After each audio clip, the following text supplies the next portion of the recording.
देखा हमने कि स्वास्थ्य मंत्रालय दिया गया, जबकि इससे पहले अगर देखा जाए तो ये मंत्रालय अनिल विज के भी पास रह चुका है। तो ये जो तमाम तरह की चीज़ें नज़र आ रही हैं, क्या यहाँ पे ताकत कम करने का प्रयास किया जा रहा है? अनिल विज गुस्से से आग बबूला दिखाई दिए थे, अपने अम्बाला कैंट आवास पर आए थे और उसके बाद उन्होंने कहा था कि नायब सिंह सैनी को मुख्यमंत्री बनाना मेरे लिए एक बड़ा झटका है। तो कोई बड़ा विभाग यहाँ पर नहीं मिलना कहीं ना कहीं अनिल विज की खिलाफत को, बगावत को एक बार फिर से यहाँ पर उठाता हुआ नजर आ सकता है। और ऐसे में अगर अनिल विज यहाँ पर बागी होते हैं तो कहीं ना कहीं मैं मानता हूँ कि यहाँ राव इंद्रजीत सिंह भी उसी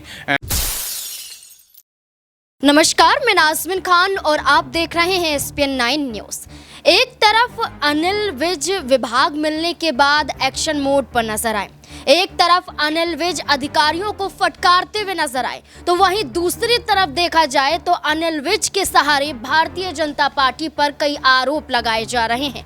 अनिल विज वो चेहरा है जो भारतीय जनता पार्टी को 7 बार विधानसभा का चुनाव जिता चुके हैं अम्बाला कैंट से, लेकिन उसके बावजूद अनिल कद बढ़ाने की वजह भारतीय जनता पार्टी लगातार उनका कद कम करती हुई नजर आई। गृह विभाग भी उनसे छीन लिया जाता है। नायब सिंह सैनी मुख्यमंत्री के तौर पर 12 विभाग रखते हैं और बड़े विभागों की जानकारी दें तो वित्त विभाग और गृह विभाग अनिल विज के पास नहीं बल्कि नायब सिंह सैनी के पास नजर आता है।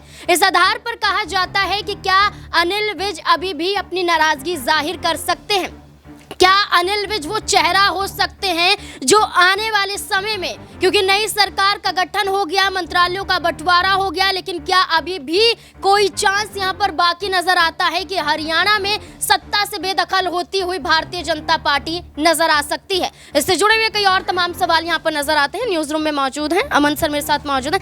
अमन सर, क्या लगता है, एक तरफ ये कहा जा रहा है आरती राव सिंह और दूसरी तरफ श्रुति चौधरी, ये वो चेहरे हैं जो भारतीय जनता पार्टी में आते हैं, पहली बार चुनाव लड़ते हैं और भारतीय जनता पार्टी के तहत बड़ा पद भी उन्हें दे दिया जाता है। श्रुति चौधरी से पहले बात करें उनकी मां की तो किरण चौधरी राज्यसभा सांसद बन जाती हैं, बेटी मंत्री बन जाती हैं। आखिरकार अनिल विज का कद क्यों कम किया गया? देखिए, बिल्कुल जिस तरह से अनिल विज को लेकर लगातार बात हो रही है तो यही लगता है कि अपनों पर सितम और गैरों पर करम वाली जो बात है वो कहीं ना कहीं अब यहाँ पर नायब सिंह सैनी सरकार में देखने को मिल रही है। आप देखिए, अनिल विज का जो बयान निकल कर सामने आता है कि उन्हें पता ही नहीं था कि उनको ऊर्जा मंत्रालय दिया जा रहा है। उनको जैसे ही पता चला तुरंत उन्होंने अपने बिजली का पहले तो बिल भरा। तो इस तरह की बातें कर कहीं ना कहीं वो ये बता रहे हैं कि मुझे कॉन्फिडेंस में नहीं लिया गया, मुझे बताया नहीं गया। और देखिए, अनिल विज जो है एक बड़े कद के नेता हैं, इसमें कोई दो राय नहीं है। बीजेपी के लिए लगातार उन्होंने हरियाणा के अंदर काम किया है, 6-7 बार के वो विधायक हैं, गृह मंत्री रह चुके हैं राज्य के, इसके अलावा स्वास्थ्य मंत्री रह चुके हैं। तो इतने बड़े पदों पर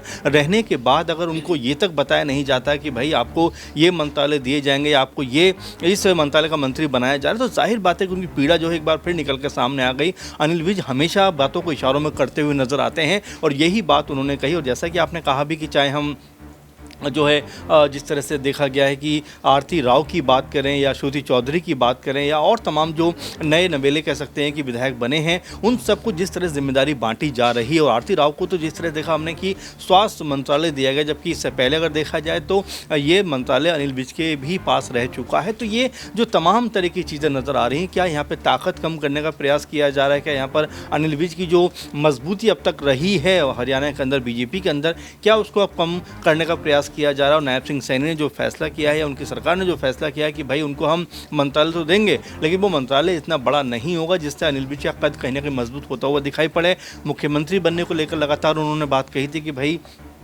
मुझे मुख्यमंत्री बनाया जाना चाहिए, अगर मैं मुख्यमंत्री बनता तो हरियाणा को कहां से कहां पहुंचा देता। ऐसे में नायब सिंह सैनी ने पहली सरकार में आपने देखा कि उनको कोई पद नहीं दिया, जब अब सरकार बनी है तो पद तो दिया, मंत्रालय तो दिया, लेकिन महकमा ऐसा दिया जिसको लेकर मेरे ख्याल में कि उनके कद की बराबरी का महकमा वो नज़र नहीं आता। इसको लेकर लगातार जो जितने भी राजनीतिक जानकार हैं वो यही बात कहते हुए नजर आते हैं कि भाई इस सब को लेकर फिलहाल तो अनिल विज अभी कोई बड़ी बात नहीं कर रहे हैं, लेकिन जिस तरह से इशारों में वो तंज कस रहे हैं, इशारों में वो बात कर रहे हैं, वो कहीं ना कहीं नायब सिंह सैनी के ऊपर एक तरीके से हमला करते हुए नजर आ रहे हैं। क्योंकि जब तक खट्टर सरकार हरियाणा के अंदर रही, आप देखिए कि अनिल विज का कद लगातार मजबूत होता रहा। एक बार सरकार में वो स्वास्थ्य मंत्री बनते हैं, एक बार गृह मंत्री बनते हैं, तो आप समझ सकते हैं खट्टर को उनकी उपयोगिता के बारे में अच्छे से पता था कि उनको कैसे जो इस्तेमाल करना है, कैसे पार्टी में उनको बेहतर काम देना है। लेकिन नायब सिंह सैनी ने आते ही उनको जिससे दरकिनार किया है। और देखिए, उम्र का भी एक तकाजा होता है, एक अनुभव का भी अपना एक लहजा होता है, एक तरीका होता है, एक कह सकते हैं उसको भी आपको कहीं ना कहीं हिरारकी रखनी पड़ती है। लेकिन अनिल विज के साथ ऐसा होता हुआ दिखाई नहीं पड़ता। आप उनको अलग थलग करते हो और उनको पता भी नहीं होता कि मंत्रालय क्या दिया जा रहा है। तो अपने आप में ये बड़ी बात हो जाती है कि क्या जो टॉप के लीडर्स होते हैं उसकी लिस्ट में से अनिल विज को बाहर निकाल दिया गया है? क्या सब कुछ जो है अनिल विज अपने हाथों में रखना नायब सिंह सैनी अपने हाथों में रखना चाहते हैं? आप देखिए, गृह मंत्रालय उनके पास है, लगभग 12 से 13 महकमे उनके पास है। तो ये बताता है कि अनिल विज की जो ताकत है पूरी तरह से ख़त्म करना चाहते हैं और नायब सिंह सैनी खुद को पावरफुल बनाना चाहते हैं। ये तो बिल्कुल यहाँ पर देखा जा सकता है कि मनोहर लाल खट्टर के कार्यकाल के दौरान हमने ये भी तस्वीरें देखी कि अनिल विज उस वक्त मुख्यमंत्री पद की लालसा तो रखे हुए थे, लेकिन अनिल विज को ये मंत्रालय सौंप कर मना भी लिया गया था। लेकिन नायब सिंह सैनी के कार्यकाल के दौरान देखा जाए तो नायब सिंह सैनी ने अधिकतम विभाग अपने पास रखे, साथ ही साथ बड़े विभागों की जिम्मेदारी भी अपने पास ही संभालते हुए नजर आए। आखिरकार अगर अनिल विज को गृह विभाग या स्वास्थ्य विभाग दे दिया जाता तो क्या अनिल विज नायब सिंह सैनी की जगह ले लेते? नायब सिंह सैनी को क्या इस बात का खतरा मंडरा रहा था कि अनिल विज वो चेहरा है जो दबाव मुख्यमंत्री पद को लेकर बना सकते हैं, तो वो भारतीय जनता पार्टी में रहकर भारतीय जनता पार्टी को नुकसान भी पहुंचा सकते हैं, खासकर नायब सिंह सैनी को। दिनेश मेरे साथ मौजूद है, जानने की कोशिश करेंगे। दिनेश, जैसे अनिल विज ने ये कहा था कि अगर मुझे चपरासी भी बनाया जाता है तो मैं उस काम को बखूबी निभाता हुआ नजर आऊंगा। अनिल विज ने ये बयान तो दिया और भारतीय जनता पार्टी ने इस बयान को कहीं ना कहीं सच भी कर दिया। कोई बड़ा विभाग अनिल विज को सौंपा नहीं गया। अब अनिल विज मजबूरन इन विभागों के तहत जिम्मेदारियों को निभा रहे हैं। क्या लगता है कि नायब सिंह सैनी ने नाइंसाफी अनिल विज के साथ की है? देखिए नाज़मीन, नायब सिंह सैनी जो है हरियाणा में भारतीय जनता पार्टी के प्रत्याशी थे, यहाँ पर सीएम पद के चेहरे थे और उन्हीं के चेहरे के ऊपर यहाँ पर चुनाव लड़ा गया है। लेकिन अनिल विज को कहीं ना कहीं ये इस बात की आशंका थी कि उन्हें गृह मंत्रालय दोबारा से दिया जाएगा यदि कैबिनेट में शामिल होते हैं। याद करिए वो वक्त 12 मार्च 2024 को जब नायब सिंह सैनी का शपथ ग्रहण समारोह हो रहा था हरियाणा राजभवन चंडीगढ़ में, और उस दौरान नाराज होकर के अनिल विज गुस्से से आग बबूला दिखाई दिए थे, अपने अम्बाला कैंट आवास पर आए थे और उसके बाद उन्होंने कहा था कि नायब सिंह सैनी को मुख्यमंत्री बनाना मेरे लिए एक बड़ा झटका है। तो कहीं ना कहीं मुख्यमंत्री बनने की जो एक चाहत है, एक महत्वाकांक्षा है, वो अनिल विज की अभी तक पूरी नहीं हो पाई है और वो चाहते थे कि हाईकमान उनको बड़ी जिम्मेदारी दे, क्योंकि 7वीं बार इस बार अम्बाला कैंट से विधायक बने हैं और एक कद्दावर नेता है। हालांकि अनिल विज का एक लूज पॉइंट जो देखा जाए वो ये है कि इतने बड़े कद्दावर नेता होने के बावजूद भी अपने इर्द गिर्द की जो सीटें हैं उन पर अपना सियासी प्रभाव नहीं बना पाए। लोकसभा चुनाव के दौरान हमने देखा कि कांग्रेस पार्टी ने अम्बाला सीट को जिस तरीके से जीतने का काम किया और अनिल विज को किसानों के एक संगठन ने जिस तरीके से घेराव करते हुए उनसे एक बयान दिलवाया गया कि जिस तरीके से जो किसान आंदोलन था वो कहीं ना कहीं यहाँ पर बीजेपी सरकार की जो एक नाकामी रही है उसको अच्छी तरीके से टैकल नहीं किया गया। तो ये तमाम मुद्दे हैं, लेकिन परिवहन विभाग दिया गया है इस वक्त, बिजली विभाग दिया गया है उनको, और साफ तौर पर अनिल विज ये दर्शाना चाहते हैं कि वो उसी कार्यशैली से काम करेंगे जो जिस कार्यशैली के साथ वो मनोहर लाल खट्टर सरकार में यहाँ पर काम करते हुए नजर आए थे। उस दौरान पहले टर्म में उनको स्वास्थ्य मंत्री बनाया गया था, दूसरे टर्म में गृह मंत्रालय का जिम्मा दिया गया। लेकिन इस बार दिलचस्प बात यह है कि वित्त मंत्रालय और गृह मंत्रालय नायब सिंह सैनी ने अपने पास ही रखे। मनोहर लाल खट्टर ने भी दूसरे टर्म में गृह मंत्रालय और इसके साथ साथ वित्त मंत्रालय अपने पास ही रखे थे।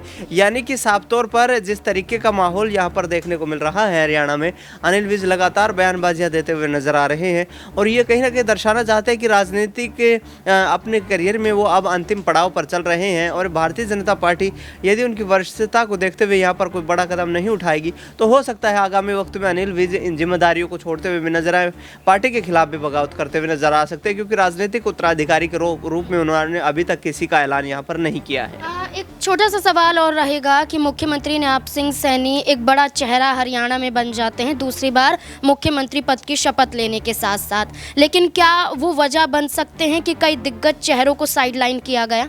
देखिए, अभी तक देखा जाए तो रामकुमार गौतम सफेदों के विधायक है, सबसे वरिष्ठ नेताओं में इस वक्त वो शामिल हैं हरियाणा विधानसभा में, और उनको उम्मीद थी, बार बार ये कहते हुए भी नजर आ रहे थे। जननायक जनता पार्टी की टिकट पर 2019 में उन्होंने नारनौंद विधानसभा सीट से चुनाव लड़ा, वहाँ पर तत्कालीन कैबिनेट वित्त मंत्री कैप्टन अभिमन्यु को हराया, और उस दौरान उन्होंने ये भी कहा दुष्यंत चौटाला को कि मैंने एक पावरफुल जो है मिनिस्टर को चुनावी मैदान में हराया है, तो मैं पावरफुल एमएलए बनना चाहता हूँ। और अब फिर से 2024 में यही बयान देते हुए नजर आए कि सफेदों से यदि मुझे जिताएंगे तो मैं एक पावरफुल मिनिस्टर बनता हुआ नजर आऊंगा। लेकिन दोबारा से उनकी जो उम्मीदें थी उन पर पानी फिरता हुआ नजर आया।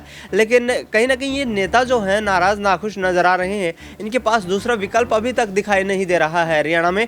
और कांग्रेस पार्टी की यदि देखी जाए तो 6 विधायक जरूर उनके बढ़े हैं इस विधानसभा चुनाव में, लेकिन यहाँ पर सक्रियता नहीं देखने को मिल रही है। भूपेंद्र सिंह हुड्डा, कुमारी शैलजा एक दूसरे से यहाँ पर अब बिल्कुल एक दूसरे के खिलाफ दिखाई दे रहे हैं।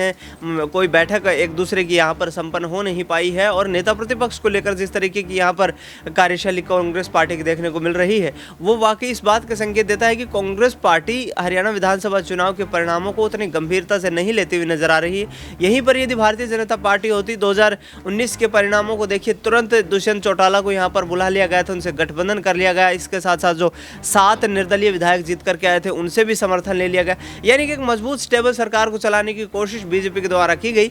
लेकिन तमाम नाराजगियों के चलते, तमाम बयानबाजियों के चलते, चाहे अनिल विज की बात करें, चाहे रामविलास शर्मा की बात करें, राव इंद्रजीत सिंह की बात करें, इन तमाम नेताओं ने जो बयान दिए सीएम कुर्सी को लेकर के, उसके बावजूद भी यहाँ पर कांग्रेस पार्टी इसे एक मुद्दा बनाने में नाकाम रही। जबकि कांग्रेस पार्टी में कुमारी शैलजा और भूपेंद्र हुड्डा के बीच जो अंतर्कलह की खबरें सामने आ रही थी, उसको बीजेपी ने एक ऐसा पॉइंट बनाया और उस पॉइंट के माध्यम से यहाँ पर कहीं ना कहीं कांग्रेस को डैमेज पहुंचाते हुए नजर आए। देखिए, बिल्कुल यहाँ पर यही कहा जा सकता है कि कांग्रेस पार्टी के पास कई मौके आए, लेकिन कांग्रेस पार्टी अपनी ही अंदरूनी लड़ाई को लेकर, अंतर्कलह को लेकर उलझती हुई नजर आई, जिस वजह से हार का सामना हरियाणा में करना पड़ा। लेकिन क्या अभी भी मौका मिल सकता है कांग्रेस पार्टी को कि एक बड़ा चांस बीजेपी के उन नाराज नेताओं को दिया जा सके, उन विधायकों को दिया जा सके, उन मंत्रियों को दिया जा सके, जिस तरीके से नाराजगी लगातार भारतीय जनता पार्टी में बढ़ रही है और भारतीय जनता पार्टी के तहत कोई फैसला नहीं लिया जा रहा है।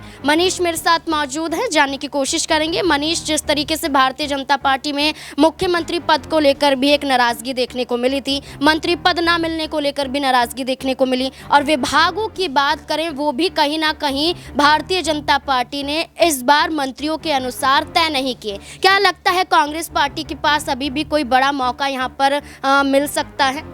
जी बिल्कुल, यहाँ पर देखा जाए तो नाज़मीन, अभी हाल ही में जिस तरीके से हम चर्चा कर रहे हैं कि अनिल विज यहाँ पर जिस तरह से अपने विभाग को लेकर यहाँ पर संतुष्ट नहीं हैं, और जिस तरह से पहले सरकार में नायब सिंह सैनी के पहले जब मनोहर लाल खट्टर की सरकार थी, मनोहर लाल मुख्यमंत्री थे जब, तब यहाँ पर उनको गृह विभाग दिया गया था, स्वास्थ्य विभाग दिया गया था, तो अब वो तमाम विभाग उनको नहीं सौंपे गए, और ऐसे में परिवहन विभाग उनको सौंप दिया गया। कोई बड़ा विभाग यहाँ पर नहीं मिलना कहीं ना कहीं अनिल विज की खिलाफत को, बगावत को एक बार फिर से यहाँ पर उठाता हुआ नजर आ सकता है। और ऐसे में अगर अनिल विज यहाँ पर बागी होते हैं तो कहीं ना कहीं मैं मानता हूँ कि यहाँ राव इंद्रजीत सिंह भी उसी दिशा में जाते हुए नजर आ सकते हैं, क्योंकि राव इंद्रजीत सिंह भी ये चाहते थे कि उनको कोई बड़ा मंत्री पद मिले, उनकी बेटी आरती को यहाँ पर कोई बड़ा मंत्री पद मिले, उनको खुद को यहाँ पर मुख्यमंत्री बनने की लालसा थी। तो यहाँ पर देखा जाए तो स्थिति भारतीय जनता पार्टी के लिए बेहतर नहीं है। चुनाव बेशक जीत गए हैं, तीसरी बार सरकार बना ली है, हैट्रिक बना दी है, लेकिन उसके बावजूद भी कहीं ना कहीं भारतीय जनता पार्टी के अंदर की जो अंतर्कलह है वो अब सामने निकल कर आ रही है। और ऐसे में